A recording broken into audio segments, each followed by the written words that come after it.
Hello मेरे प्यारे बच्चों, क्या हाल चाल? बढ़िया साहब। तो कैसे हो मेरे बब्बर शेर और शेरनियों? तो सबसे पहले उन सभी मेरे प्यारे रसगुल्लों को बोर्ड एग्जाम के फर्स्ट पेपर की अग्रिम शुभकामनाएं। भाई पेपर केवल प्रयागराज का कैंसिल हुआ है, वो भी बाद में डेट लगी हुई है, तो उनको तो थोड़ा टाइम मिल जा रहा है। बाकी जिनका भी पेपर है, ऑल द बेस्ट यही कहेंगे। जमकर फोड़ कर आना है बच्चों, अब की बार 90 प्लस पार करके ही आना है। तो चलिए चलते चलते हम एक बार फाइनल आपके बोर्ड एग्जाम के पूरे पैटर्न को समझ लेते हैं। जिनकी भी भाई मतलब जिनको कुछ आइडिया नहीं है कि पेपर कैसा आएगा, किस तरह के क्वेश्चन रहने वाले हैं, कितने क्वेश्चन करने हैं, सारा का सारा आज के इस वीडियो में हम क्लियर करने वाले हैं। तो बच्चों यहां पर भाई बोर्ड एग्जाम का ये हूबहू सेम आपका पैटर्न होगा, कुछ भी बदलाव होगा ही नहीं। बस क्वेश्चन इधर उधर होंगे, यहां तक कि बहुत सारे व्याकरण के क्वेश्चन आपके मिलेंगे। व्याकरण के अधिकांश क्वेश्चन 40 से 50 नंबर का पूरा मिला करके भैया पूरा का पूरा मिलेगा। व्याकरण का प्लस पत्र लेखन, आपका काव्यगत सौंदर्य, ये सारी चीजें ठीक है। और यहां तक कि गद्यांश पद्यांश और बहुविकल्पी प्रश्न भी काफी ज्यादा मैच करेंगे, इसलिए ये वीडियो काफी ज्यादा हेल्पफुल रहने वाली है। तो भैया इस तरह से बच्चों ये पेपर सेट नंबर होगा जो दिया रहेगा आपका कि भाई सेट का ये नंबर होगा 2025। ये सामान्य हिंदी का पेपर रहने वाला है, एकदम न्यू पैटर्न पर आधारित है। और आपका पूर्णांक भैया 70 नहीं, ये 100, ठीक है, मिसप्रिंट कर दिया बनाने वाले ने।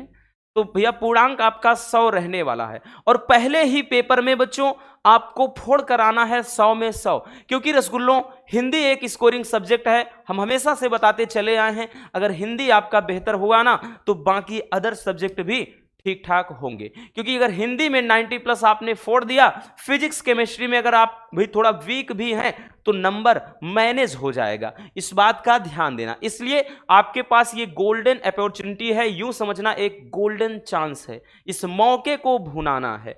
यहां पर भैया आपका रोल नंबर फिल करना होगा और यहां पर नाम, पूरा हूबहू सेम पैटर्न होगा इस तरीके से।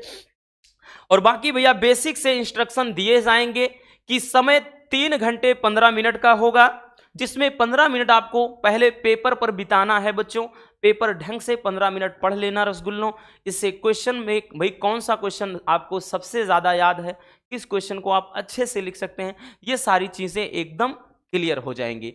अब उसके बाद भैया बात करें तो जो पेपर होगा आपका ये 2 खंडों में डिवाइड होगा, ठीक है, 2 खंडों में डिवाइड रहने वाला है। ठीक, आपके खंड का यहां से शुरुआत करते हैं।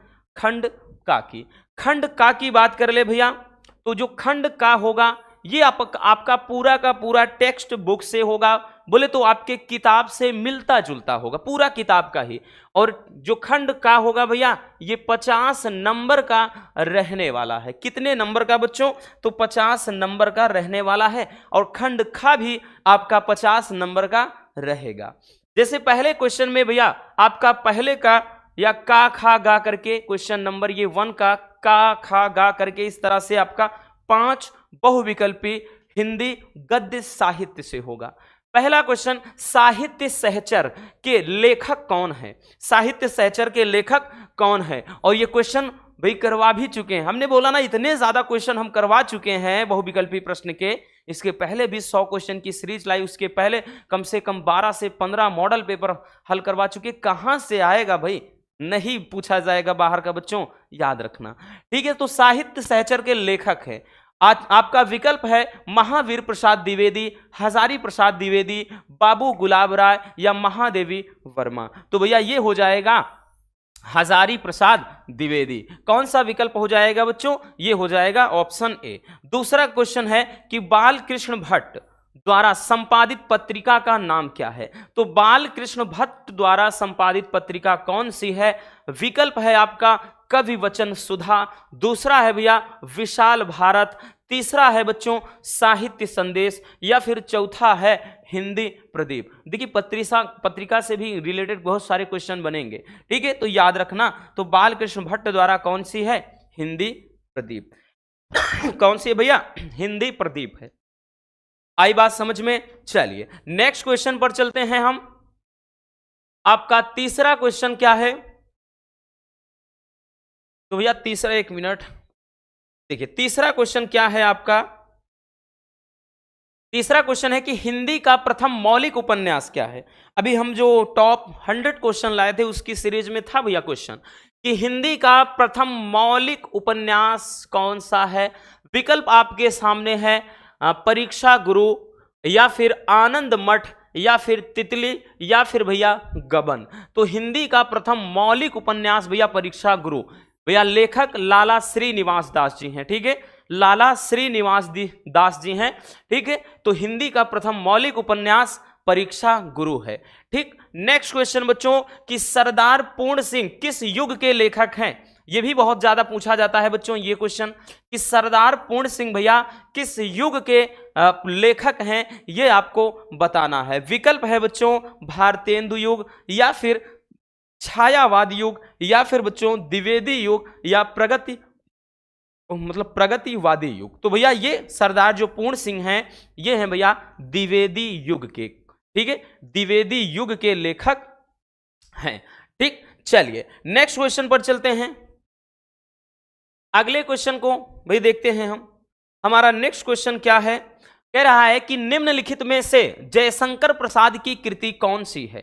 तो इनमें से जयशंकर प्रसाद जी की कौन सी रचना है ये आपको बताना है। आपके विकल्प है बच्चों ध्रुव स्वामिनी, या फिर आषाढ़ का एक दिन, या फिर कुटज, या फिर आत्मनेय पद।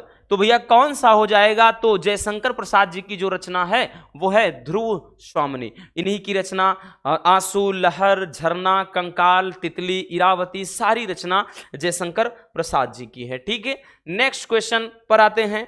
हमारा अगला क्वेश्चन है कि छायावाद की विशेषता क्या है। तो छायावाद की विशेषता आपको बताना है भैया। विकल्प है आपका इतिवृत्तात्मकता, दूसरा है सिंगारिक भावना, या फिर सौंदर्य और प्रेम, या फिर बच्चों उपदेशात्मक वृत्ति। तो इस क्वेश्चन को भी हम इसके पहले भी टॉप 100 वाले में बताए हैं भैया। सौंदर्य और प्रेम की भावना होती है। जैसे छायावादी कवि में जयशंकर प्रसाद को ही ले लीजिए, उनके भाई रचनाओं में जैसे श्रद्धा मनु हो गया रामायणी से, इसी तरह से भैया उनकी जितनी भी रचनाएं हैं ज्यादातर उनमें सौंदर्य और प्रेम का भाई मिश्रण है, ठीक। अब आ जाते हैं बच्चों दूसरे क्वेश्चन पर।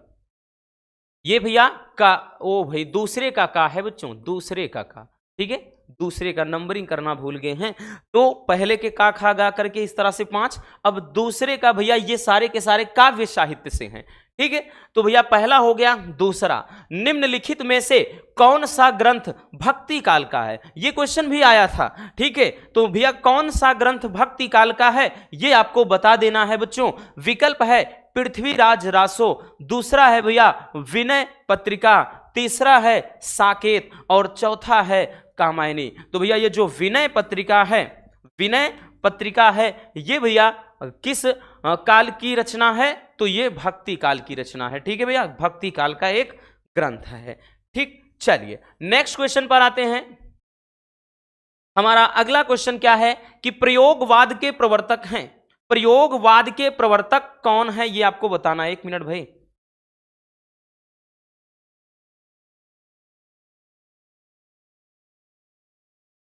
तो प्रयोगवाद के प्रवर्तक कौन है ये आपको बताना है, ठीक है।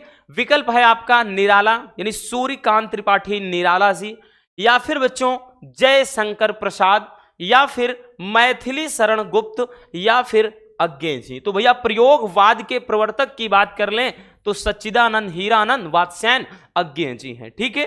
चलिए नेक्स्ट क्वेश्चन पर चलते हैं। हमारा अगला क्वेश्चन क्या है बच्चों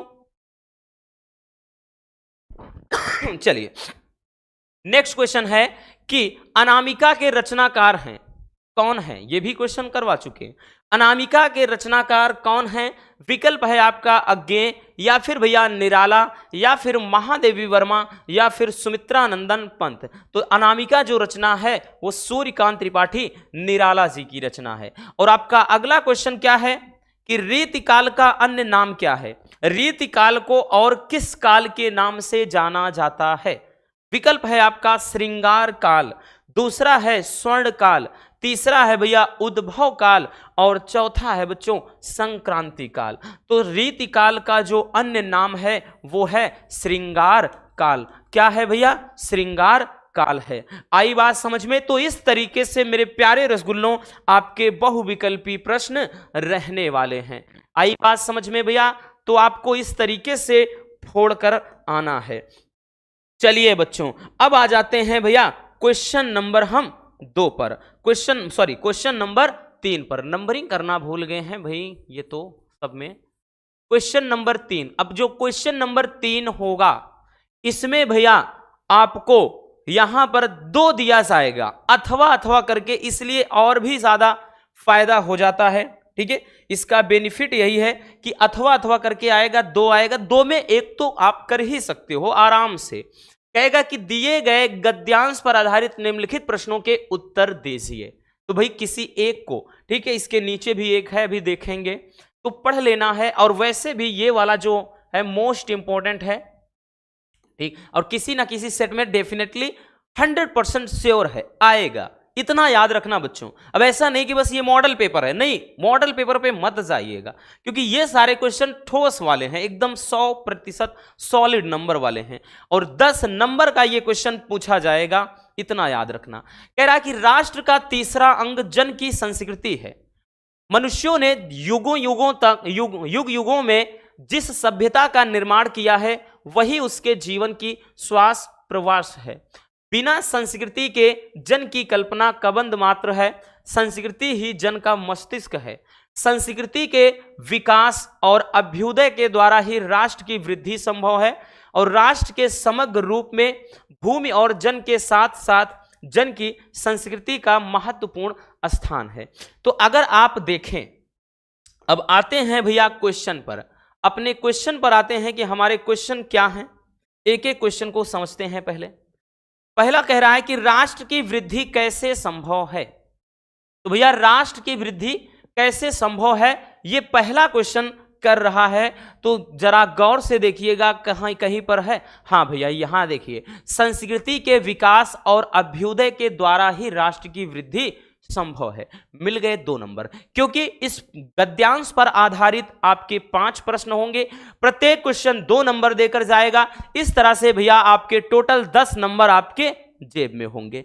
तो पहले वाले का आंसर मिल गया ना, तो भैया इसका आंसर क्या हो जाएगा कि संस्कृति, क्या होगा कि संस्कृति के विकास और अभ्युदय द्वारा। ठीक है, तो ये हम शॉर्ट में लिख रहे हैं, आपको ऐसा नहीं लिखना, आपको ऐसे शॉर्ट में नहीं लिखना बच्चों, आप वहां पर पूरा लिखेंगे कि संस्कृति के विकास और अभ्युदय के द्वारा राष्ट्र की वृद्धि संभव है। आई बात समझ में, इस तरीके से लिखना है। दूसरा क्वेश्चन भैया कह रहा है कि संस्कृति जन का मस्तिष्क किस प्रकार है। तो देखिए कहीं पर लिखा है मस्तिष्क की बात कर रहा है भैया, ठीक है, देखिए कहीं पर लिखा है, हाँ देखिए, क्योंकि देखिए कह रहा है कि बिना संस्कृति के जन की कल्पना कबंध मात्र है। संस्कृति ही जन का मस्तिष्क है। तो कह रहा है कि संस्कृति जन का मस्तिष्क कैसे है, तो भैया मतलब किस प्रकार है, तो इसका उत्तर हो जाएगा भैया, क्योंकि बिना संस्कृति, लिखेंगे आप पूरा ऐसे पहले कि संस्कृति ही जन का मस्तिष्क है, क्योंकि बिना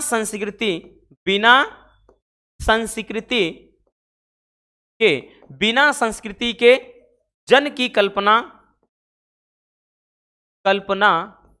नहीं की जा सकती, यानी लोगों की कल्पना नहीं की जा सकती है भैया, ये चीज है। ठीक है, आई बात समझ में। तो देख रहे हैं ना बच्चों, कितना सिंपल सा क्वेश्चन होता है, बस आपको थोड़ा सा दिमाग लगाना है बच्चों और आंसर आपको मिल जाएगा। अगला क्वेश्चन, जन की संस्कृति से क्या तात्पर्य है, मतलब क्या समझते हैं। तो देखिए संस्कृति क्या होती है, तो यहां पे संस्कृति का मतलब है जन की संस्कृति, मतलब जन के मानसिक व आध्यात्मिक, ठीक है, जगह है नहीं इसी में, मतलब जन के मानसिक व, ये आप कह सकते हैं सामाजिक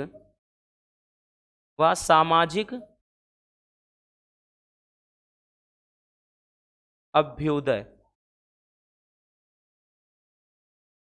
ठीक, यानी जन के मानसिक और सामाजिक, मतलब या जन का मानसिक और सामाजिक जो अभ्युदय होता है यानी उदय होता है, जो उसमें जो अग्रसर वृद्धि होती है वही क्या है, संस्कृति होती है। ठीक है, अपनी परंपरा को बनाए रखना, ठीक, वो होता है संस्कृति। तो इसको थोड़ा अपने तरीके से लिखेंगे।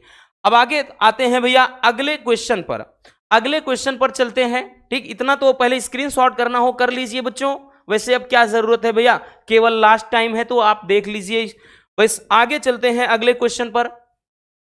अगला क्वेश्चन देखिए क्या है, अगला क्वेश्चन कह रहा है कि विकास और अभ्युदय का अर्थ लिखिए। तो भैया विकास और अभ्युदय का अर्थ लिख देना है कि विकास का मतलब क्या है और अभ्युदय का मतलब क्या है। तो देखिए विकास का मतलब होता है प्रगति,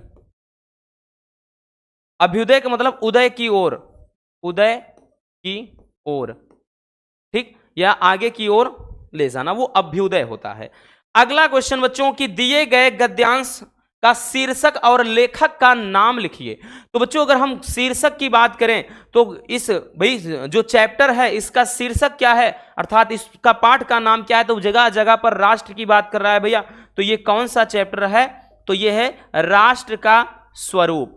किसका है भैया, राष्ट्र का स्वरूप है। और किसका चैप्टर है, वासुदेव शरण अग्रवाल जी का। किनका है, वासुदेव शरण अग्रवाल जी का है। तो आई बात समझ में, इस तरीके से आपको सॉल्व करना है मेरे प्यारे रसगुल्लों। आई बात समझ में ना भैया। चलिए जल्दी से स्क्रीनशॉट कर लीजिए, वैसे आदत पड़ गई है अब जरूरत नहीं है स्क्रीनशॉट की। अब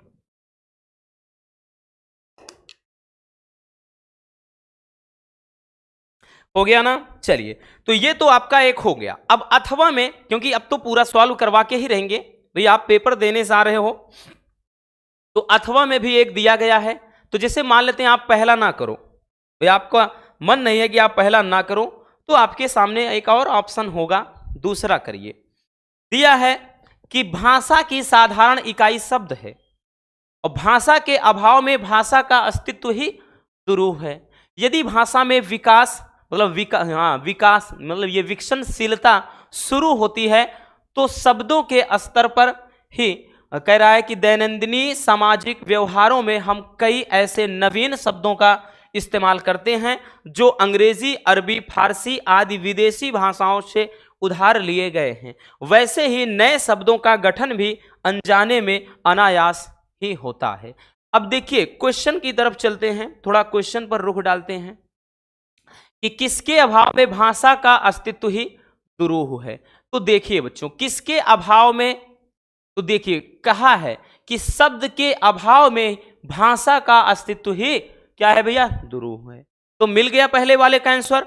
इसमें अब कुछ नहीं करना बच्चों आपको, तो लिखेंगे, क्या लिखेंगे भैया, ठीक है हम लिख दे रहे हैं यहां पर, इसका आंसर हो जाएगा कि शब्द के अभाव में, शब्द के अभाव में,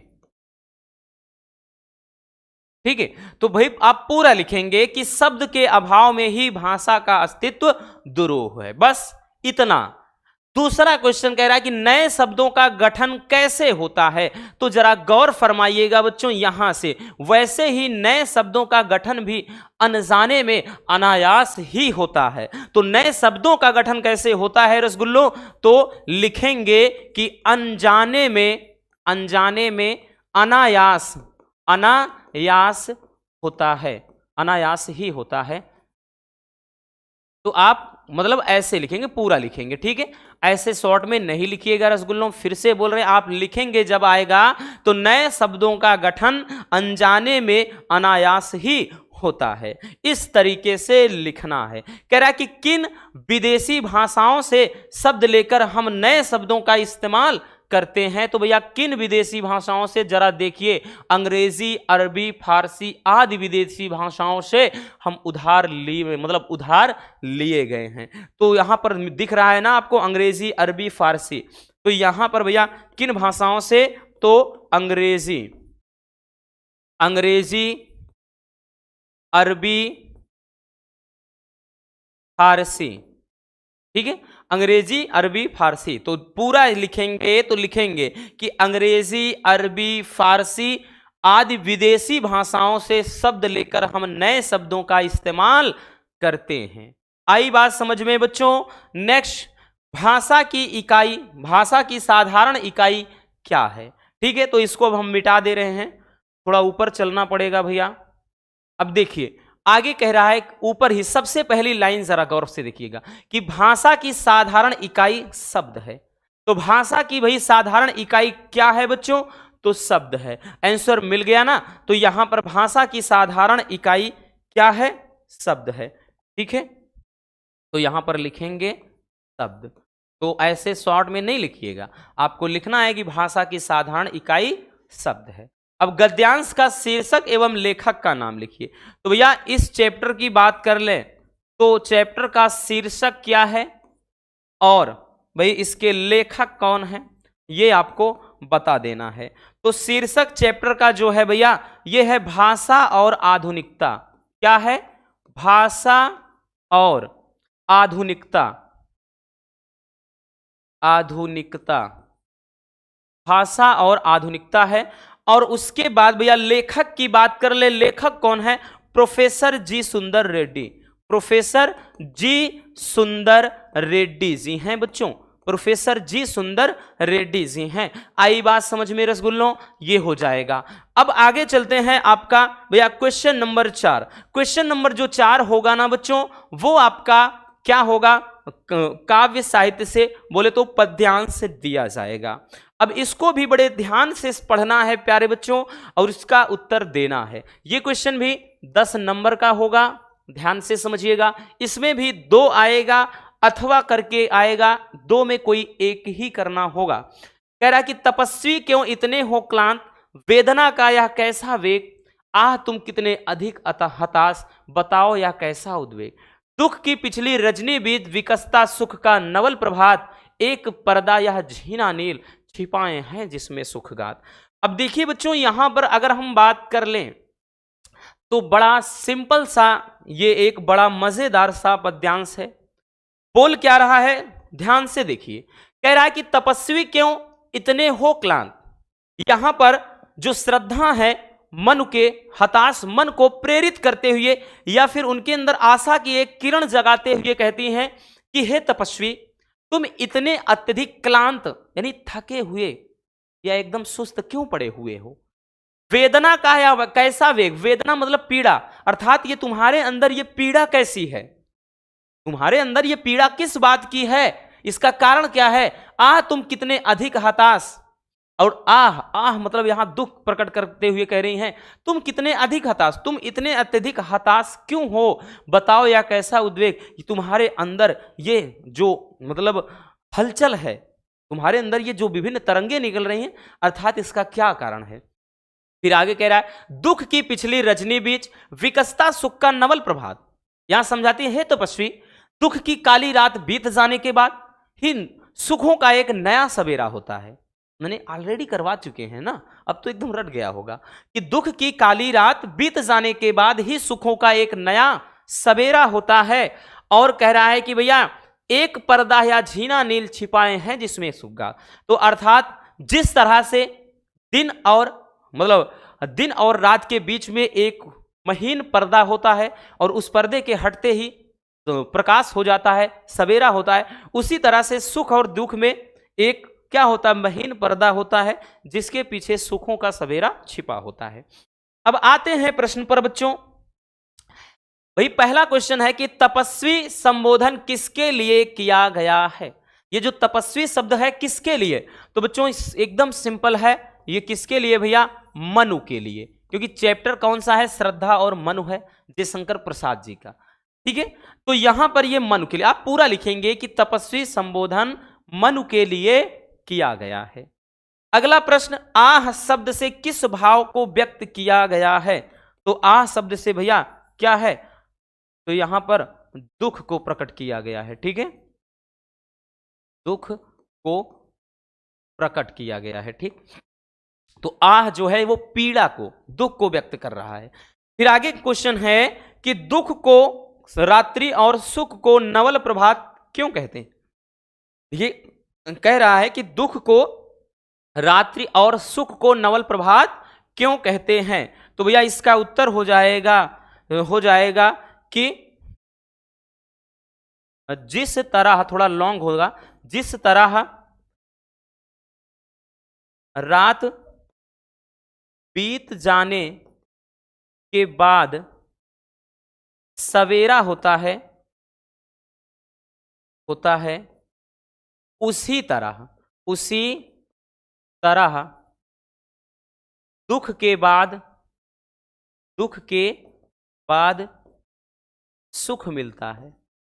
दुख के बाद भैया क्या है? सुख की अनुभूति होती है, अर्थात सुख मिलता है। अगला क्वेश्चन कि एक पर्दा या झीना नील का भाव स्पष्ट कीजिए। ठीक है भैया, एक पर्दा या झीना नील, इसका मतलब है कि सुख और दुख के बीच में एक महीन पर्दा होता है। एक महीन पर्दा होता है। ठीक है, एक महीन पर्दा होता है। सुख और दुख के बीच में एक महीन पर्दा होता है, जिसके हटते ही सुखों का एक नया सवेरा आता है। ठीक है, अगला क्वेश्चन कि भैया पाठ का शीर्षक और कवि का नाम लिखिए बच्चों। तो भैया पाठ का जो शीर्षक है वो कौन सा चैप्टर है? तो है आपका श्रद्धा मनु। कौन सा चैप्टर? श्रद्धा मनु। इसके कवि कौन है भैया? तो यहां लिख दे रहे हैं जयशंकर प्रसाद जी हैं। जयशंकर प्रसाद जी हैं। आई बात समझ में? तो ये मोस्ट इंपोर्टेंट है, विगत ईयर में पूछा नहीं गया है। पूछा था तो यहां शॉर्ट से पूछा था, दुख की मतलब यहां पे शॉर्ट करके दुख की पिछली रजनी भी। ठीक है, तो इंपॉर्टेंट है, आ सकता है, स्क्रीनशॉट कर लीजिए अगर टाइम है।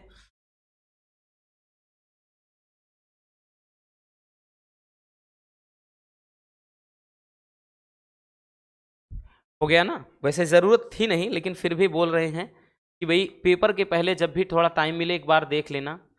ठीक, अब देखिए अथवा में क्या दिया है। अथवा में भैया एक और मोस्ट इंपोर्टेंट आपका पद्यांश दे रखा है। देखिए क्या कह रहा है कि सावधान मनुष्य यदि विज्ञान है तलवार तो इसे दे फेंक, तजकर मोह स्मृति के पार। हो चुका है सिद्ध है तू शिशु अभी अज्ञान, फूल कांटों की तुझे नहीं पहचान। खेल सकता तू नहीं ले हाथ में तलवार, काट लेगा अंग तीखी है बड़ी यह धार। ठीक है, देखिए इसमें कह क्या रहा है कि सावधान मनुष्य यदि विज्ञान है तलवार तो इसे दे फेंक, तजकर मोह स्मृति के पार। यहां पर भैया कवि कह रहा है, मनुष्य को सावधान करते हुए कह रहा है कि हे मनुष्य सावधान हो जाओ। यदि विज्ञान है तलवार तो इसे फेंक दे। जो विज्ञान है वो एक मतलब जो विज्ञान है क्या है? एक तलवार की तरह है। इसे क्या है? तुम मोह स्मृति के पार अर्थात मोह माया तस्कर इसको फेंक दो, अर्थात इसके साथ खिलवाड़ मत करो। हो चुका है सिद्ध तू शिशु है अभी ज्ञान, ये साबित हो चुका है कि तू अभी बालक है और अनजान है, अर्थात नादान है। जैसे बालक होते नादान, उनको कोई चीज पता होता नहीं है। ठीक है, तो वही कह रहा है कि तू अभी क्या है? शिशु है, नादान बालक है।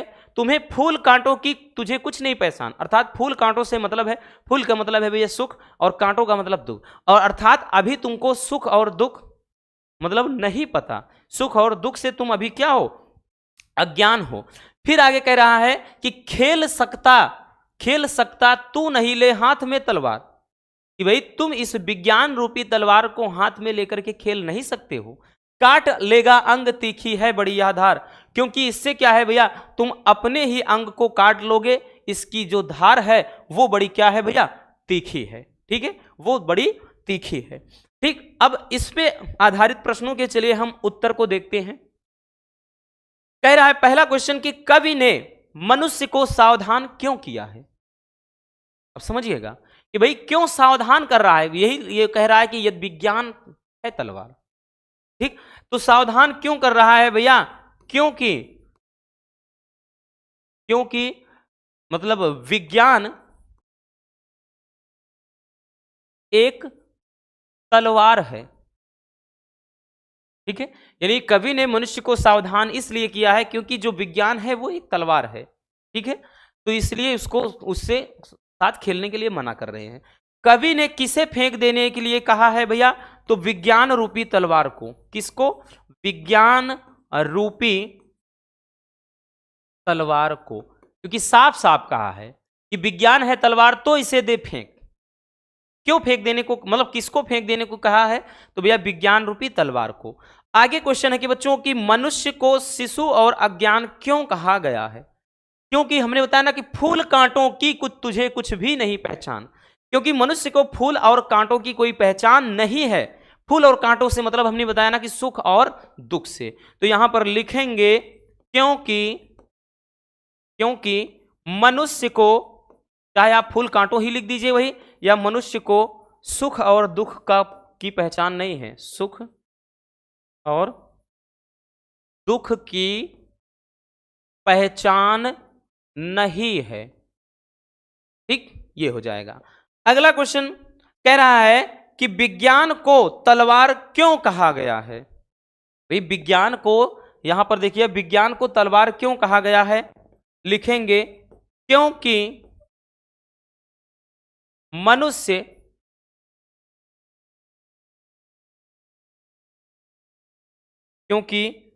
मनुष्य अनजाने में इससे अपना नुकसान कर सकता है, अर्थात या फिर लिखेंगे अपना अंग काट सकता है। इसीलिए तो कहा भैया कि तीखी बड़ी धार है और इसे हाथ में लेकर मनुष्य नहीं खेल सकता, कट जाएगा उसका अंग। आगे क्वेश्चन है कि यह पद्यांश किस महाकाव्य का अंश है? भाई इसमें तो वो आपका दिया ही नहीं लेखक और कवि, मतलब चैप्टर का नाम वाला। ठीक है, तो भैया किस महाकाव्य का अंश है बच्चों? तो ये कुरुक्षेत्र का अंश है। ये मतलब रामधारी सिंह दिनकर जी की रचना है, याद रखना, अभिनव मनुष्य से, और ये कुरुक्षेत्र महाकाव्य से लिया गया है। कहां से? कुरुक्षेत्र से। आई बात समझ में? तो इस तरीके से आपको सॉल्व कर देना है। ठीक, चलिए हट जा रहे हैं हम थोड़ा, आगे चलते हैं। अब उसके बाद क्वेश्चन नंबर 5, भैया क्वेश्चन नंबर जो 5 होगा, 5 के का और खा, ये भी दोनों 5-5 नंबर का होगा, 80 शब्दों में लिखने को कहेगा। ठीक है, कि निम्नलिखित में से किसी एक लेखक का साहित्यिक परिचय देते हुए इनकी प्रमुख कृतियों का उल्लेख करना है। जिसे आपके सामने विकल्प है डॉक्टर हजारी प्रसाद द्विवेदी, वासुदेव शरण अग्रवाल। ठीक है भैया, एक तो मिस कर दिया, डायरेक्ट एक के बाद 3 लिख दिया, कोई एक और आपका दे देगा, जैसे भाई एपीजे अब्दुल कलाम या प्रोफेसर जी सुंदर रेड्डी, कोई भी दे देगा। और इसको तो भी हम भाई इसके पहले वाले वीडियो में बताए हैं, उसके पहले वाले भी में भी बता चुके हैं। भाई अब तो हर एक स्टूडेंट का आई थिंक ये भाई जो साहित्यिक परिचय है वो तो तैयार हो ही चुका होगा। उसके बाद भैया देखते हैं, यहां आपका खा में जो होगा, खा में अगर हम बात कर लें तो खा में भी कहेगा निम्नलिखित में से किसी एक कवि का साहित्यिक परिचय लिखते हुए उनकी प्रमुख कृतियों का उल्लेख कर देना है। और अधिकतम शब्द सीमा 80, और ये भी 5 ही नंबर का पूछा जाएगा, जैसे जयशंकर प्रसाद, रामधारी सिंह दिनकर, या फिर वात्स्यायन अज्ञे जी, या फिर मैथिली शरण गुप्त तो सबसे ज्यादा इंपॉर्टेंट है। ठीक, भले ही नहीं दिया है लेकिन लगभग हर एक सेट में पूछा जाएगा। ठीक है, चलिए अब उसके बाद भैया क्वेश्चन नंबर जो 6 होगा ना, क्वेश्चन नंबर 6 जो होगा बोलेगा कि ध्रुव यात्रा अथवा बहादुर कहानी का सारांश लिखिए। फिर या फिर कहे भैया मतलब अथवा में कि पंचलाइट अथवा ध्रुव यात्रा कहानी के नायक का चरित्र चित्रण। तो भैया ये जो क्वेश्चन है ये कभी कभार इस तरीके का क्वेश्चन आ जाता है, क्योंकि कभी कभार जो चीज हम सोच कर नहीं जाते हैं वो आ जाता है। तो भैया आज तक तो आपने कहानी का सारांश देखा और उसके बाद कहानी के उद्देश्य को देखा है, और वैसे भी हम पंचलाइट आपका, फिर उसके बाद बहादुर हो गया, लाठी हो गया, सब करवा ही चुके हैं। ठीक है, इसके पहले वाले वीडियो में भी पंचलाइट कहानी का उद्देश्य बताया, बहादुर कहानी का सारांश बताया। ठीक, अथवा में जैसे भैया पूछ रहा है पंचलाइट अथवा ध्रुव यात्रा के कहानी मतलब नायक का, तो भैया पंचलाइट का जो नायक है वो गोधन है। तो कभी कभार इस टाइप का क्वेश्चन बन जाता है, तो गोधन का चरित्र चित्रण लिख देना है। गोधन कौन है भैया, वो किससे प्रेम करता है, वो क्या करता है, उसका जीवन कैसा होता है, कैसे जीवन व्यतीत करता है, सारी चीजें हेडिंग लिख करके आप आराम से इत्मीनान से लिख सकते हैं। ठीक है, चलिए अब उसके बाद भैया जो क्वेश्चन नंबर 7 होगा वो खंड काव्य से होगा, और खंड काव्य का कैसे लिखना है वो हम ऑलरेडी करवा ही चुके हैं। तो जैसे खंड काव्य में आपका आएगा भैया कि स्वपठित खंड काव्य के आधार पर किसी एक खंड के प्रश्न का उत्तर देना है। अधिकतम शब्द सीमा इसमें भी 80 ही रखना है, ज्यादा नहीं जाना, बहुत जाना है मैक्सिमम 100 शब्द में ही निपटा देना है। अगर ज्यादा लंबा खींचेगा तो उसको शॉर्ट करके अपने से लिख देना, क्योंकि बच्चों हमको टाइम का भी ध्यान देना है। हिंदी में क्वेश्चन तो लगभग आते रहेंगे, लेकिन टाइम कम पड़ जाएगा, बाद में वही फिर रोना होगा। आप लोग आओगे बोलोगे सर जी टाइम तो मतलब टाइम ही कम पड़ गया, क्वेश्चन तो सारे आ रहे थे। तो ये काम करना, बोर्ड हमको इसीलिए सजेस्ट कर रहा है कि इतने शब्दों में, क्योंकि क्वेश्चन बैंक में बच्चों ये 150-150 200 शब्द लिखता है, तो हमको उतना नहीं जाना, क्योंकि उतना जाएंगे 2 क्वेश्चन का टाइम अकेले क्वेश्चन लेगा। भैया नंबर हमको 5 ही मिलने हैं, तो 80 शब्द में ही निपटा दो। अब ऐसा नहीं कि हम 100 शब्द में 150 शब्द 200 शब्द 250 शब्द में लिखेंगे हमको 10 नंबर मिल जाएंगे, नहीं, कुछ नहीं मिलेगा। जितना कहा है उतना करो, पूरा नंबर मिलेगा। जिसमें इसमें आया है जैसे मुक्ति यज्ञ खंड काव्य की कथा वस्तु लिख देना है, अथवा में भैया आपका इस के नायक महात्मा गांधी का चित्रण, जैसे कहीं पर सत्य की जीत चलता है तो आप वहां के करेंगे, आपके यहाँ अगर रश्मिरथी चलता है तो उसके क्वेश्चन करेंगे। फिर आलोक वृत्त, ये तो भैया प्रयागराज का है, तो प्रयागराज का ही केवल कैंसिल हुआ है पेपर, तो भाई वहां के होने ही नहीं है, तो उससे सोचना ही नहीं है। बाकी अदर जिले में भी यही चलता है, ऐसा नहीं है कि केवल प्रयागराज, 5 से 6 जिलों में और चलता है, तो वहां तो आपको करना ही है। ठीक, जैसे त्यागपति है, श्रवण कुमार है, तो ये इस तरीके से भैया आपका जो खंड का होगा ना रसगुल्लों, वो 50 नंबर का कंप्लीट हो जाएगा। अब आ जाते हैं खंड खा पर। खंड खा पर आ जाते हैं। खंड खा भी भैया आपका 50 नंबर का ही पूछा जाएगा। कितने नंबर का? 50 नंबर का। कहेगा भैया 8 के काम में कि दिए गए संस्कृत गद्यांश में से किसी एक का संदर्भ हिंदी में अनुवाद करना है। टोटल ये 7 नंबर का क्वेश्चन होगा। 2 नंबर आपको संदर्भ से मिलेगा और उसके बाद जो 5 नंबर होगा भैया वो अनुवाद का मिलेगा। किसका? अनुवाद का। ठीक है, 2 नंबर संदर्भ का दिया जाएगा और 5 नंबर अनुवाद का। ठीक, जैसे एक दिया है तो अथवा में करके देगा, यही आपका भाई फायदा है। आपके पास विकल्प होगा कि दिए गए, ये नीचे दिया है कि धन्नो अयम भारत देशा यत्र सम्मूलशति जनमानस पावनी भव्य भावोद्भावनी शब्द संदेह संदोह प्रविशनी सुर भारती। फिर कह रहा है कि विद्यमानेषु निखिलवेषु वाङ्मयेषु अस्या वाङ्मयम सर्वश्रेष्ठम सुसंपन्नम च वर्तते यमेव भाषा संस्कृत नाम लोके प्रतिता अस्ति। देखिए ये संस्कृत भाषा या महत्व से है। भैया क्या कह रहा है कि धन्नो अयम भारत देशा, धन्य है वो भारत देश, यत्र सम्मूलशति जनमानस यत्र सम्मूलशति, कह रहा है कि जहां पर भाई लोग जनमानस पावनी, लोगों को पवित्र करने वाली, भव्य अर्थात सुंदर भावों को प्रकट करने वाली, शब्द के संदोह को मतलब शब्दों का संदोह जो है उसको प्रकट करने वाली, सुर भारती अर्थात देववाणी, यह संस्कृत भाषा क्या है भैया? विराजमान है या फिर सुशोभित है।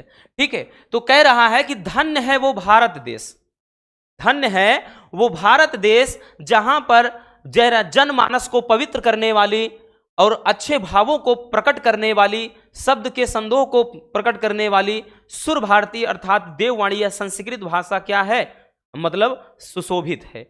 आगे कह रहा है विद्यमानेषु अर्थात वर्तमान में या विद्यमान समय में, ठीक, निकलेशपि वाङ्मयेषु, कह रहा कि विद्यमान समय में भी इसका जो साहित्य है वो क्या है? सर्वश्रेष्ठ और सुसंपन्न है। कि वर्तमान में उपस्थित जो साहित्य है उनमें से आज भी इसका साहित्य सर्वश्रेष्ठ है और सुसंपन्न है। इयमेव भाषा संस्कृत नाम्नापि लोके प्रतिता अस्ति, यह भाषा संस्कृत मतलब यह भाषा संसार में संस्कृत भाषा के नाम से क्या है भैया? प्रसिद्ध है। तो इस तरीके से कर देना है बच्चों। या फिर जैसे अथवा में आ गया है, आपको मान लेते हैं वो वाला नहीं करना है, आप अथवा वाला करिए। भाई मान लेते हैं कि वो नहीं कर पा रहे हैं, अथवा में है, क्योंकि यही तो फायदा होता है ना, विकल्प आपके सामने उपलब्ध होता है। कि अतीते प्रथम कल्पे चतुष्पदा सिंहम राजानुकुर्वन, कह रहा है कि प्राचीन काल के प्रथम कल्प में चतुष्पदा यानी चौपायों ने शेर को राजा घोषित कर दिया। मत्स्या आनंद मत्स्यम, मछलियों ने आनंद मछली को राजा घोषित किया। शकुनया स्वर्ण हंसम, और पक्षीगण ने स्वर्ण राजहंस को राजा घोषित कर दिया। तस्य पुनः स्वर्ण राजहंस से दुहिता हंस पोतिका अतीव रूपवती आसीत। कह रहा है उसके उपरांत स्वर्णराज हंस की जो पुत्री हंस पोतिका थी वो अत्यंत रूपवती थी अर्थात सुंदर थी। स तस्य वरम दात, और उन्होंने उसको ऐसा वर दिया अर्थात हंसराज ने अपनी पुत्री हंस पोतिका को ऐसा वर दिया कि यत कि सा आत्मनिश्चित रुचितम स्वामिनम विड़ात इति, कि वह अपनी इच्छा अनुसार, ठीक है भाई, अपनी इच्छा अनुसार क्या करे, अपने स्वामी का चयन कर ले। और हंसराज तस्य वरम दत्वा, हंसराज उसे ऐसा वर दे करके हिमवत शकुनी संडे, ठीक है, सन्निपत, और वो क्या है हिमालय प्रदेश में पक्षीगण के मतलब पक्षीगण को क्या करते हैं भैया, एकत्रित करते हैं, ठीक है, सबको इकट्ठा करके ये बताते हैं कि भैया सभा का आयोजन होगा और ये कार्यक्रम रखा गया है, ठीक है, किसका, यहाँ पे वर चयन का। अब चलिए आपका जो खा वाला होगा ना वो संस्कृत पद्यांश होगा या फिर यूं कह लें श्लोक होगा। ये भी आपका भैया 7 नंबर का ही क्वेश्चन होगा। अच्छा एक मिनट, सॉरी थोड़ा दिमाग से उतर गया, इसके पहले वाले में संदर्भ बताना भूल गए, और वैसे भी कई बार तो बता ही चुके हैं। संदर्भ कैसे लिखेंगे कि प्रस्तुत संस्कृत गद्यांश हमारी पाठ्य पुस्तक संस्कृत दिग्दर्शिका के, भैया जिस चैप्टर से था, जैसे संस्कृत भाषाया महत्वम या उलूक जातम, जिस भी चैप्टर से है लिया गया है, बस ऐसा। भूल गए, सॉरी उसके लिए। एक मिनट थोड़ा पानी पी ले भाई।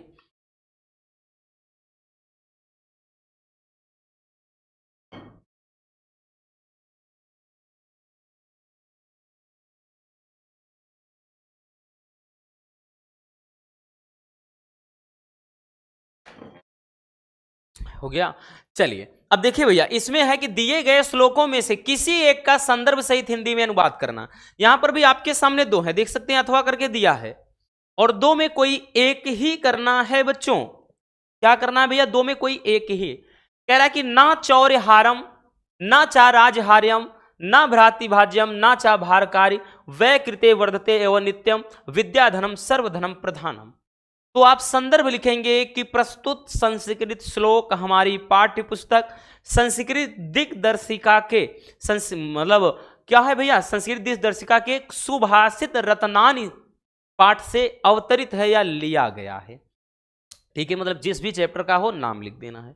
अब अनुवाद में लिखेंगे ना चौर्यहारम, ना कोई चोर चुरा सकता है, ना राजहार्यम, ना कोई राजा छीन सकता है, ना भ्रातिभाज्यम, ना तो भाइयों में बंटवारा किया जा सकता है, ना चा भारकारी, और ना ही ये बोझ स्वरूप है। आगे कह रहा है कि व्यय कृते वर्धते, खर्च करने पर ये बढ़ता है, नित्य सदैव, यानी खर्च करने पर ही ये सदैव बढ़ता है। विद्याधनम सर्वधनम प्रधानम, जो विद्या रूपी धन है सभी धनों में श्रेष्ठ है।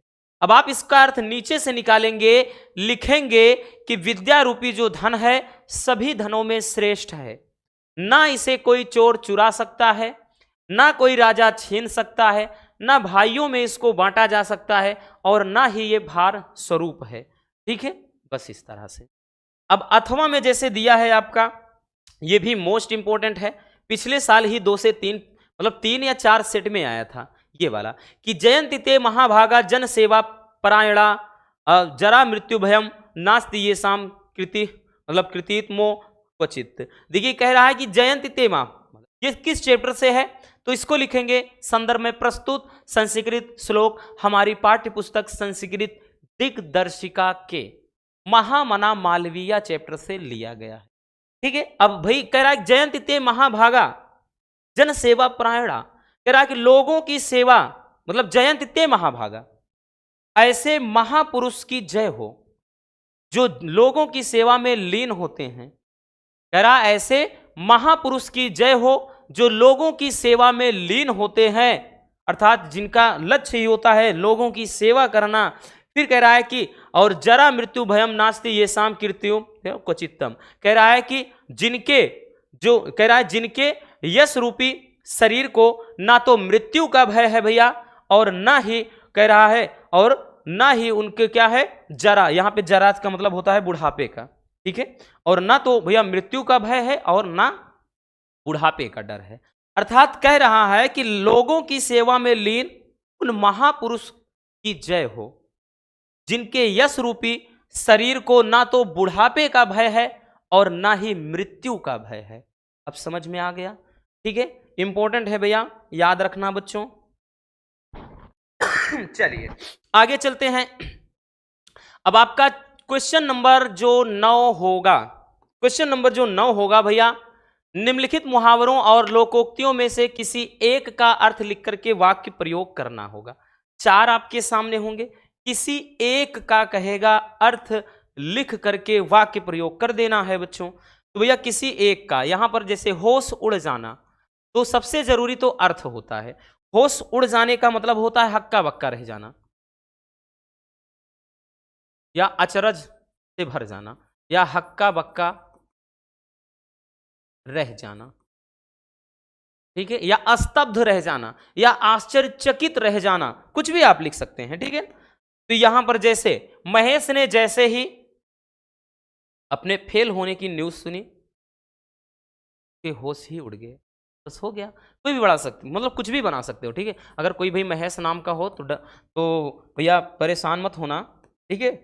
हम ऐसे ही एग्जाम्पल बोलते हैं, ना कि हमारा भाई काम है मतलब ये बोलना कि आप फेल हो जाओ क्या हो जाओ ना। हम तो सबके लिए दुआएं देते हैं दिल से, इसीलिए तो दिन रात हम मेहनत कर रहे हैं। अंधे की लकड़ी हो जाना का मतलब भैया होता है, अंधे की लकड़ी हो जाना, इसका अर्थ क्या हो जाएगा? एकमात्र सहारा, एकमात्र सहारा, ठीक है। जैसे भैया श्रवण कुमार अपने माता पिता के मतलब माता पिता के लिए अंधे की लकड़ी थे, ठीक है। तो समझ में आ गया ना। तो आम के आम गुठलियों के दाम, इसका मतलब क्या होता है भैया? दोहरा लाभ। क्या होता है? दोहरा लाभ। आम के आम गुठलियों के दाम का मतलब क्या होता है? दोहरा लाभ, ठीक। जैसे भैया क्या है कि कोई भी आप एग्जांपल ले सकते हो कि जैसे दिनेश अखबार पत्र, भाई अखबार पत्र क्या है, लेता है पढ़ने के लिए, लेकिन बाद में उसे रत्ती के भाव बेच देता है। तो भैया आम के आम गुठलियों के दाम, एक तो लेके पढ़ भी रहा है और दूसरा बेच भी दे रहा है। तो दाल में काला होना का मतलब है संदेह, संदेह करना, संदेह करना, ये होता है दाल में काला हो जाना, ठीक है। तो आप कुछ भी बना सकते हो। तो इस तरीके से भैया आपका ये हो जाएगा आपका लोकोक्ति और मुहावरा। किसी एक का ही करना है, इतना याद रखना भैया। 2 नंबर का क्वेश्चन होगा। अब आपका जो है ये अपठित गद्यांश पर आधारित निम्नलिखित प्रश्नों के उत्तर दीजिए। तो अपठित गद्यांश के पर आधारित निम्नलिखित प्रश्नों को उत्तर देना है।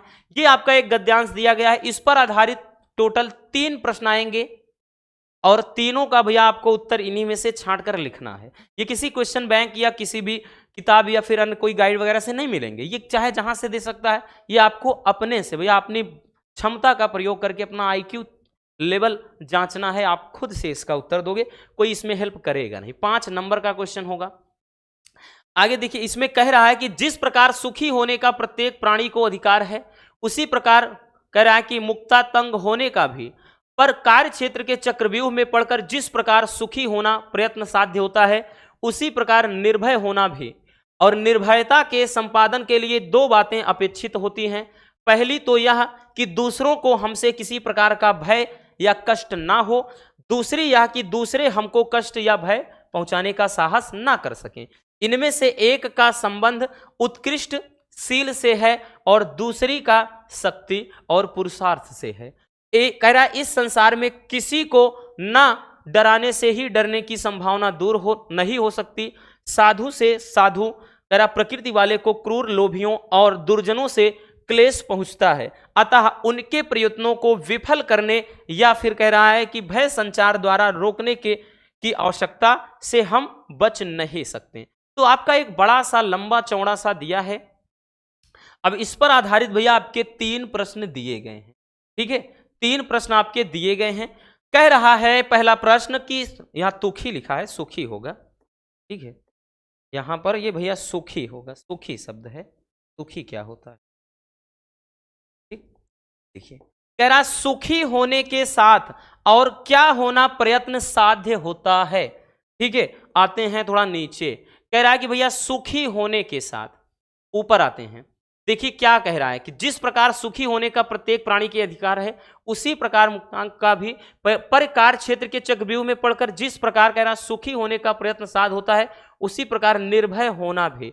तो भैया क्या होना? निर्भय होना भी। कह रहा है सुखी होने के साथ और क्या होना प्रयत्न साध है, तो निर्भय होना भी प्रयत्न साध है। देखिए साफ साफ लिखा है, ठीक है, यहां पर है ना, ये देखिए, ठीक उसी प्रकार निर्भय होना भी, अर्थात निर्भय होना भी।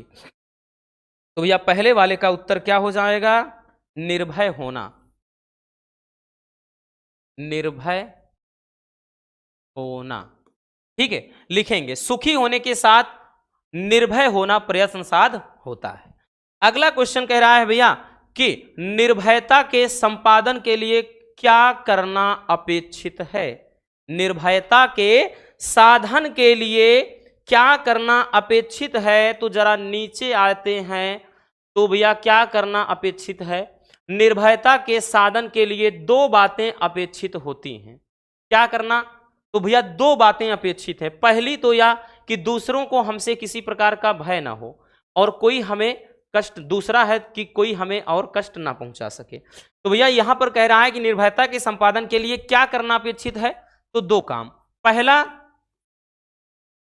हमसे किसी को भय या कष्ट ना हो, भय या कष्ट ना हो, और दूसरा है भैया कोई हमें भय या कष्ट ना पहुंचा सके, ना पहुंचा सके। बस हो गया भैया, ठीक है, आसान होता है बच्चों, कोई इसमें टेंशन वाली बात नहीं है।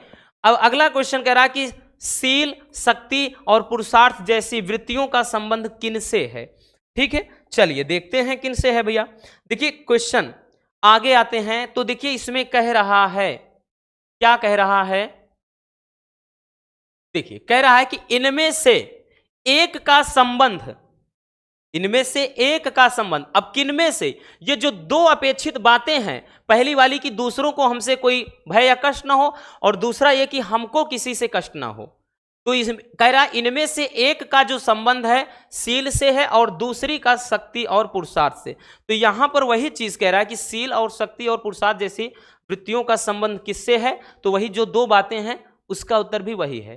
भाई पहले जो हमें कोई मतलब भय या कष्ट ना पहुंचा सके, और दूसरा कि भैया हमको मतलब हमारे वजह से किसी को कष्ट या भय ना हो। बस हो गया। अब आ जाते हैं भैया क्वेश्चन नंबर 11। क्वेश्चन नंबर जो 11 होगा ना रसगुल्लों, ये आपका भाई अब जो होंगे पूरे के पूरे ये व्याकरण वाले, हर एक क्वेश्चन 2-2 नंबर का होगा। ठीक है, कितने नंबर का, 2-2 नंबर का। 1 मिनट भैया,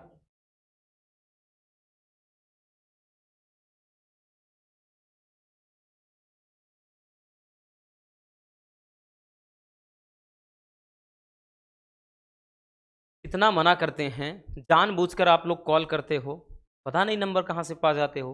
क्लास के टाइम में इतना ज़्यादा, इसलिए फ़ोन ही पूरा ऑफ कर दिया।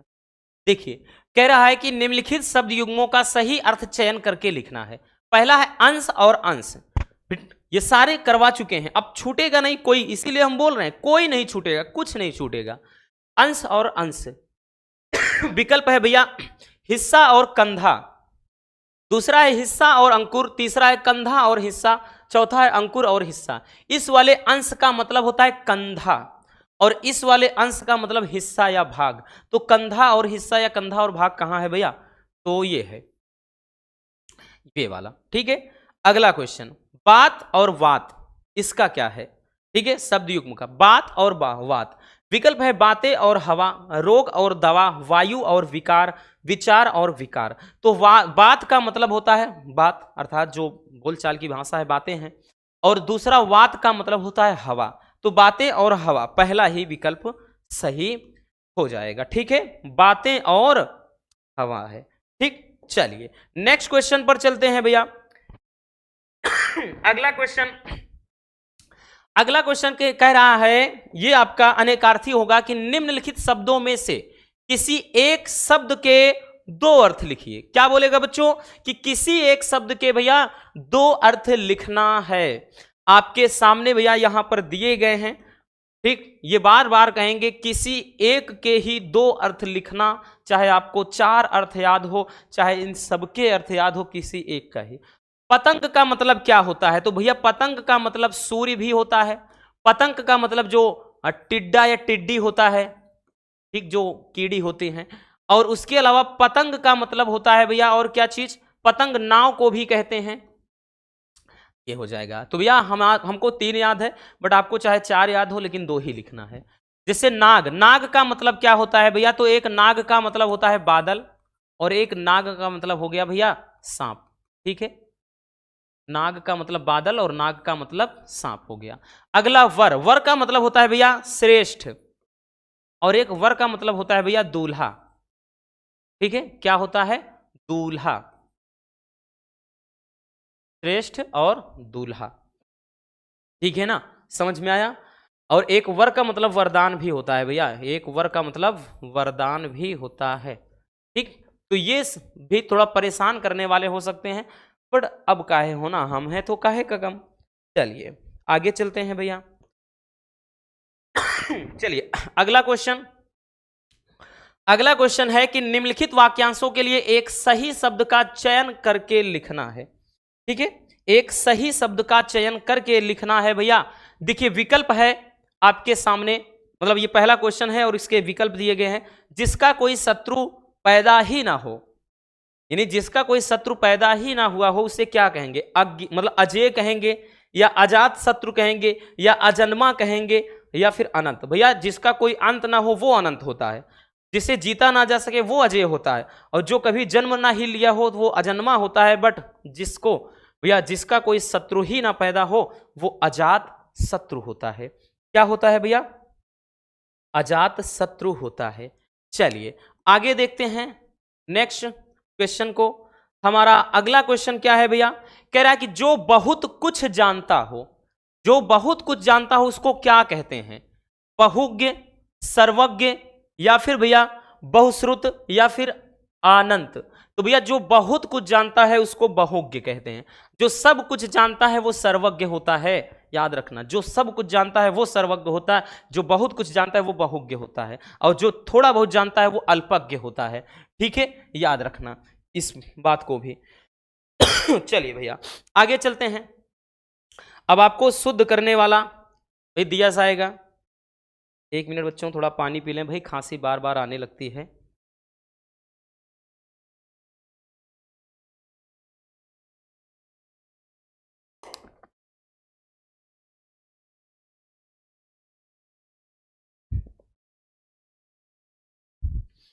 चलिए अब देखिए यहां पर भाई किन्हीं 2 वाक्यों को शुद्ध करके लिखिए, ऐसा बोलेगा आपको। ठीक है, तो किन्हीं 2 को ही शुद्ध करना है बच्चों, सबको मत कर देना। मैं भोजन कर लिया हूं, तो इसका शुद्ध क्या होगा? तो भैया होगा मैं भोजन भोजन कर चुका हूं, कर चुका हूं, ये सही होगा। ठीक है, इसमें आपका कोई भी, हमने बताया ना कि लिंग, कारक, कारक, वचन, इनमें त्रुटियां होंगी, कर्ता कर्म कुछ भी क्रिया वगैरह में। मैं कलम के साथ लिखता हूं, भाई कहां त्रुटि है? तो मैं कलम से लिखता हूं, कलम से लिखता हूं होगा भैया, कलम से लिखता हूं, कलम के साथ नहीं। अगला, क्या मेरा तौलिया सूख गया? तो यहां पर भैया होगा क्या मेरी तौलिया सूख गई? तौलिया सूख गई, सूख गई होगा। अगला क्वेश्चन, मेरा बड़ा भाई आ रहा है, तो भैया ये मेरा बड़ा भाई नहीं कि मेरे बड़े भाई आ रहे हैं, बड़े भाई आ रहे हैं। ठीक है, ये होगा। आई बात समझ में? तो इस तरह से भैया आपका वाक्यों में त्रुटि मार्जन होगा, यानी शुद्धिकरण वाला। फिर क्वेश्चन नंबर जो 12 होगा ना, क्वेश्चन नंबर 12, ये आपका होगा काव्यगत सौंदर्य, रस, छंद, अलंकार से। ठीक है, 2-2 नंबर का तीनों टॉपिक होंगे। 2 नंबर का भैया आपका रस होगा, 2 नंबर का अलंकार होगा, 2 नंबर का छंद होगा। तो जैसे श्रृंगार रस अथवा शांत रस का लक्षण और उदाहरण लिखना है भाई। ठीक है, तो जैसे श्रृंगार रस है तो विभाव, अनुभाव तथा संचारी भाव के संयोग से क्या होता है भैया? रति नामक स्थायी भाव से श्रृंगार रस की उत्पत्ति होती है। अब भैया बहुत सारे एग्जाम्पल हमने ऑलरेडी करवा चुके, इसके पहले वीडियो में भी, उसके पहले में न जाने कितनी बार। अब उसके अलावा शांत रस है तो भैया इसका स्थायी भाव निर्वेद हो जाता है। ठीक, यानी ऐसा काव्य जिसको पढ़ने में कोई रस ही ना मिला, मतलब कोई ना तो वहां पे कोई सुख की बात हो, ना दुख की बात हो, ना तो कोई हंसी वाली बात हो, ना वीरता, तो जिसको बस ऐसे पढ़ते चले जाओ वहां क्या होता है भैया, शांत रस हो जाता है। जय। अब अगला है अनुप्रास अथवा रूपक अलंकार लिखिए। ठीक है, तो अनुप्रास अथवा रूपक अलंकार के लक्षण और उदाहरण लिखना है। नेक्स्ट है कि भैया दोहा छंद या फिर चौपाई छंद का लक्षण लिखना। दोहा क्या होता है, अर्ध सम्मात्रिक छंद जिसमें पहले और तीसरे चरण में 13-13 मात्राएं, दूसरे और चौथे चरण में 11-11 मात्राएं। बहुत सारे उदाहरण है। ठीक है, मेरी भाव बाधा हरो राधा नागरी सोय, जा तन की छाई पड़े मतलब जा तन की झाई पड़े श्याम हरित स्तुति होए। ठीक है, इस तरह से। और चौपाई है तो भैया ये एक सममात्रिक छंद है, इसमें 4 चरण होते हैं, प्रत्येक चरण में 16-16 मात्राएं होती हैं। तो भैया जैसे हमने बताया ना कि बिनु पग चले सुने बिनु काना, कर बिनु कर्म करे विधि नाना, तन बिनु परस नयन बिनु देखा, गहे भ्राण बिनु वास असेखा। या फिर भैया हमने बता दिया ना, जैसे आपको बताया था कि जय हनुमान ज्ञान गुण सागर, जय कपीस तिहु लोक उजागर, रामदूत अतुलित बल धामा, अंजनी पुत्र पवन सुत नामा। देखिए याद वही करो, बहुत सारे ऐसे नहीं। अब भाई रामायण में तो पूरा का पूरा भरा ही है चौपाई, इसी तरह से अन्य भी बहुत सारी चौपाई हैं। तो याद वही करो जो आसान हो, सरल हो, आपको उलझना नहीं। ऐसा नहीं कि भाई कोई और लिख रहा है ये वाला हम काहे लिखें, हम दूसरा लिख, नहीं, आपको जो याद है वही लिखो और जो सरल हो। इसीलिए कह रहे हैं ये ठोस वाले नंबर होते हैं। अब जो क्वेश्चन नंबर 13 होगा ना क्वेश्चन नंबर जो 13 होगा ये 6 नंबर का होगा। कितने नंबर का? 6 नंबर का। अपनी गली मोहल्ले की नालियों की समुचित सफाई हेतु नगर निगम के स्वास्थ्य अधिकारी को एक पत्र लिखिए। अब इसके पहले भी बता चुके हैं लेटेस्ट वीडियो में। अथवा में भैया अपने प्रधानाचार्य को छात्रवृत्ति के लिए एक आवेदन पत्र क्या है भैया, लिख देना है। ठीक है, चलिए, तो 2 आपके सामने विकल्प होंगे, तो आपकी मर्जी, दोनों में कोई एक लिखना है। उसके अलावा अब आते हैं 14 नंबर का जो क्वेश्चन है। ये क्वेश्चन नंबर जो 14 है टोटल 9 नंबर का पूछा जाएगा कि निम्नलिखित विषय में से किसी एक पर अपनी भाषा शैली में भैया निबंध लिख देना है। जैसे यहां पर भैया राष्ट्रीय एकता तथा वर्तमान समय में की अनिवार्य मतलब आवश्यकता, बढ़ती जनसंख्या तथा रोजगार की समस्या अर्थात बेरोजगारी। अभी इसके पहले भी बेरोजगारी का ही बताए हैं। देखिए बेरोजगारी हो गया, भ्रष्टाचार हो गया, आतंकवाद हो गया, महंगाई हो गया, सारे निबंध एक जैसे, सब में एक जैसे ही होता है, बता भी चुके हैं। जैसे मेरा प्रिय साहित्यकार किसान मतलब जीवन की त्रासदी, इसके पहले जो हमने भी बताया है भैया किसान जीवन, भारतीय किसान की समस्या और समाधान, ये वही वाला टॉपिक है। पर्यावरण संरक्षण की आवश्यकता, ठीक, अर्थात पर्यावरण संरक्षण पर। तो ये भी आसान होता है। किसी किसी में तो बच्चों 5-5 टॉपिक दे देता है, जैसे यहां दिया है, किसी में 4 देता है, तो 4 में 1 इतना आसान है कि करने लायक ही होता है। अब ऐसा नहीं कि डिफिकल्ट होता है, आसान होता है। तो इस तरीके से आपका क्वेश्चन पेपर का पूरा पैटर्न रहने वाला है। अब आपको फोड़ कराना है, तो भैया आपके पेपर के लिए अग्रिम बहुत सारी शुभकामनाएं मेरे प्यारे रसगुल्लों को, कि आप लोग जाइए एग्जाम में झंडा गाड़िए, MK सर इंस्पिरेशन का नाम और भी ज्यादा रोशन करिए। मिलते हैं किसी और शानदार टॉपिक के साथ। Love you, bye bye, take care.